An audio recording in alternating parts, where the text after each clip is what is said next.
So what gender cat should you get? Do male cats make better pets?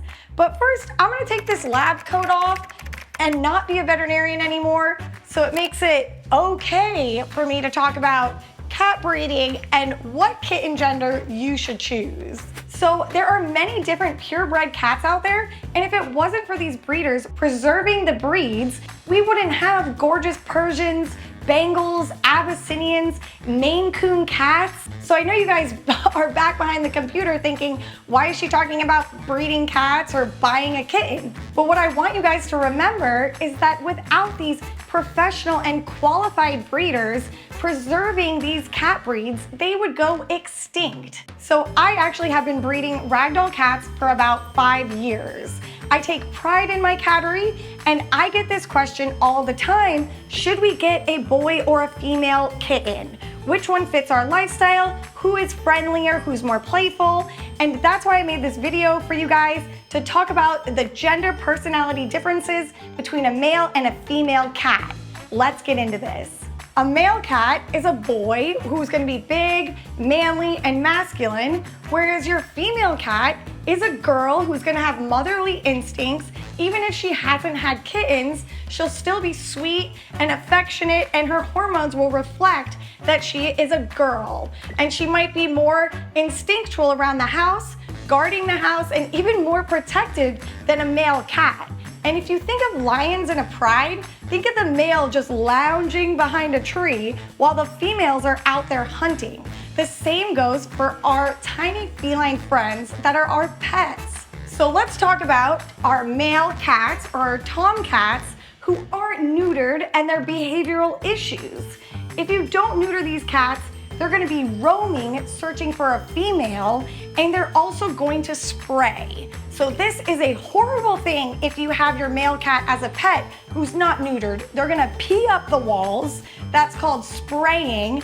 They're gonna howl for females, and they're gonna basically be unruly, being intact, and their hormones are gonna take over them, and they're going to mark everything in your house with pee. So that is one negative effect of having a male cat that's not neutered. But if you neuter them, those behavioral issues will go away and you won't have to deal with that. And I recommend neutering your male cat before they are 6 months old to prevent this. Another thing you should know about male cats and their health issues is that they have more urinary tract infections and issues than female cats.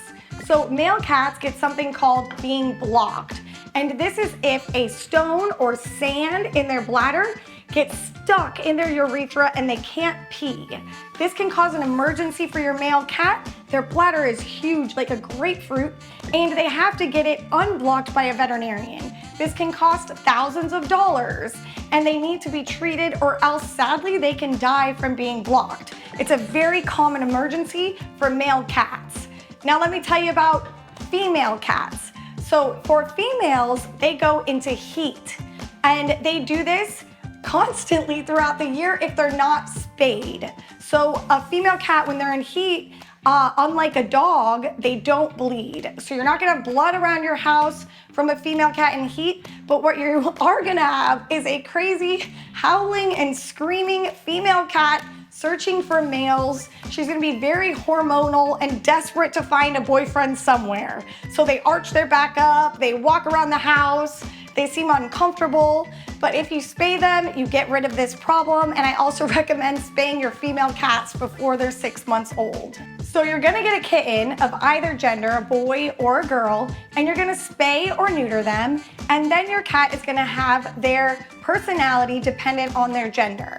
So I said male cats could be more affectionate and female cats are more independent, but this isn't the case all the time. And you guys behind the computer listening to me who have a cat already, please comment below how your female cats act, because I get this question all of the time. I have people come to me asking me if a boy or a girl cat is better, and I just really can't give them a black or white answer, because I've met so many affectionate and sweet female cats, and I've also met male cats that are timid, scared, horrible at the vet, and they don't paint that picture that Google paints of them being more affectionate than female cats. So it all comes down to your cat's unique personality. So as I have my litters of kittens, and I'm sure other Abyssinian breeders or Persian breeders or Maine Coon breeders, they can notice which cats have an outgoing personality, and that kitten might be the one for you, and the gender might not even matter. So you have to talk with your breeder and ask them which one is outgoing, which one comes out first and plays with the ball. That kitten is going to be a more outgoing kitten than the ones hiding behind cat trees and being timid. Does that make sense? I could talk about this forever, guys. So I have personal experiences myself with my 5 cats. My male cats are loving and cuddly. They can be spicy too. And then my female girl cats, my queens, they are also so sweet and intuitive with me. I love my girls. So comment below what gender cat you guys have or what kitten you're about to get. Maybe somebody else out there on the internet can comment back to you before I get there, but I love reading your stories. And if this video helped you decide what gender of kitten you're gonna get, definitely comment below. I love that stuff. All right, I make a video every single Sunday. Hit the subscribe button and hit the bell to get notifications for when I post new videos. And you guys can follow me on Instagram, Lindsay Butzer DVM, and see all of my beautiful ragdoll cats and my kittens.